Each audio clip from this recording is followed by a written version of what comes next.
I'm Lois McCullen-Parr. I'm an ordained elder in the Northern Illinois Conference. I answered my call at age 40 when I went to seminary. And I really struggled on whether or not to say yes to God. Now, a lot of people in seminary said they were like Jonah.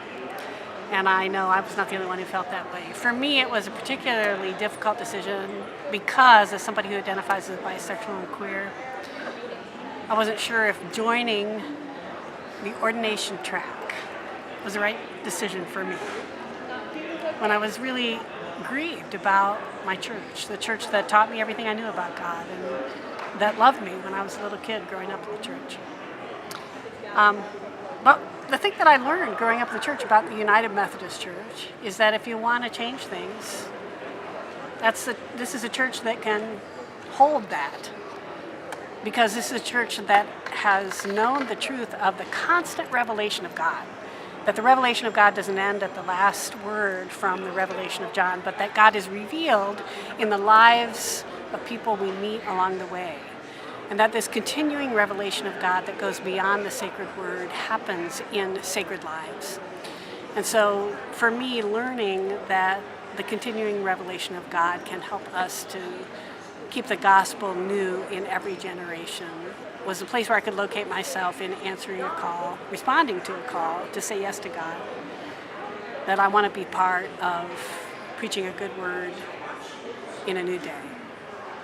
So I've been richly blessed that for much of my life, I've been told I was loved in the church. I was very lucky to grow up in a place and in a home where I was told that there are no exceptions to God's love. But I know that's not true for everybody, and I know it's not true for people who watch the news and hear Christians say that that's not true. So I really feel my life is in part meant to be used to help spread the truth of God's love, that it knows no bounds. I spent a lot of time in the LGBT community, especially in the lesbian community, and I often say that I experienced my call kind of in this Venn diagram. Here's the lesbian community, here's the church community.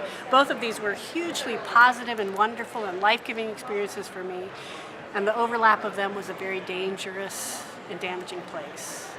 A place where church people were afraid of LGBTQ people, and a place where LGBTQ people had been hurt by the church.